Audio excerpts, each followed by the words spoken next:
आमे बर्तमान पहुँच जाइछु आसिकी धबलेश्वर महादेव कटक आठगड़ जिले में पहुँचीचु। आपण को निजे दर्शन करूँ तो सहित आपण दर्शन करूँ। देखु यहाँ आम जाऊँ बर्तमान ये बाटर आगौचु आम जा कि समय पर पहुँचीजु। देखु यहाँ बाट ये गोटे पद्म पोखरी अच्छे। पद्म पोखरी खूब कम पानी थी भी भल पद्म फूल फुटी ठाकुर पूजा उजार कार्य लगे।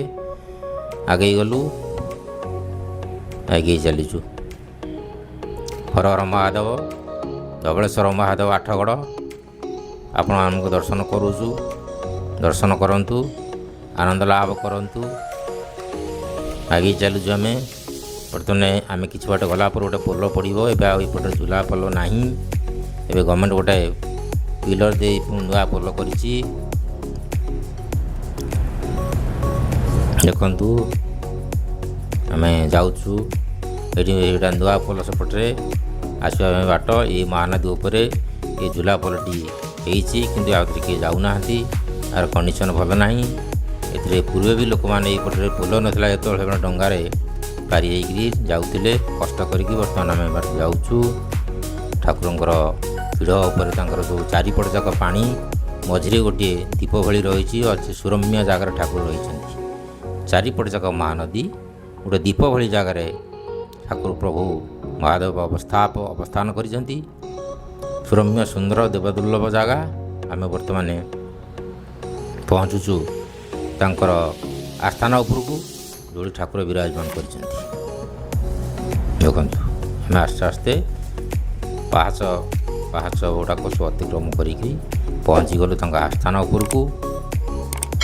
ये आस्थान ये कथार अच्छी पुराण कहती जिते महादेव को तीनटा पाप लगिला मातृहरण दोष गोहत्या दोष आ ब्रह्म दोष लगिला। से ये नारद परामर्श से आसिक स्वदेहर ये तपस्या करी ये धबलेश्वर सब धबलमय था बोली पुराण कहे। ये बसिकी तांकर पाप मोचन कर पुणी जा कैलाश तपस्या करे बोली पुराण कथित अच्छे। देखु ये जगह ये जो जगटा आप देखते कई जन भक्त पूजा कर ठाकुर मृण्मय मूर्ति स्थापन है। प्रथम आम गले मृण्मय महादेव को मृण्मय मूर्ति महादेव को प्रथम दर्शन करवा।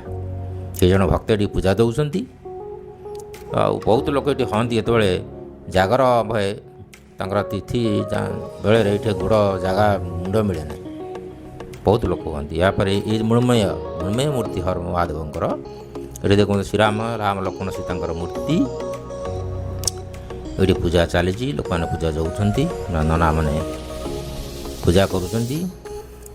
देखु राधाकृष्ण मूर्ति राधाकृष्ण मूर्ति एपटे ये लक्ष्मी महाकाली मूर्ति ये पूजा चली।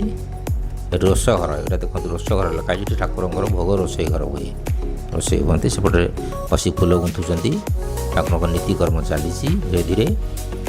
खूब आनंद सुरम्य जगह खूब सुदेवदुर्लभ जगह खूब आनंद लगुच। ये जो नना ठिया होती ये हूँ प्रभु ठाकुर धबलेश्वर मंदिर प्रकृत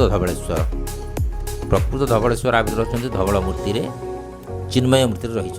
ये ठाकुर बसी तपस्या करते पाप मोचन करते यही मंदिर भितर।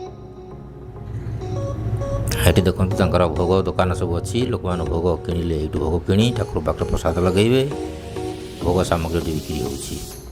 खूब आनंदमय खूब सुरम्य स्थान खूब चित्ताकर्षक। देखु तापर आस्ते आस्ते बर्तमान सेपट को आम जाऊँ जोटि झूला पोलटी अच्छी। आम मैंने विदाय नौचु। आपण मानक अनुरोध करुँ आप सब्सक्राइब करेंगे शेयर करेंगे लाइक देवे केमती लगे कहे एमती देले आम आपन गोटे गोटे नुआ वीडियो देखु। आम बर्तमान विदाय नौ पटे जो पटे झूला पोल पुराना झूला पोल रही से पटे आम विदाय नौ। हर हर महादेव समस्त को नमस्कार।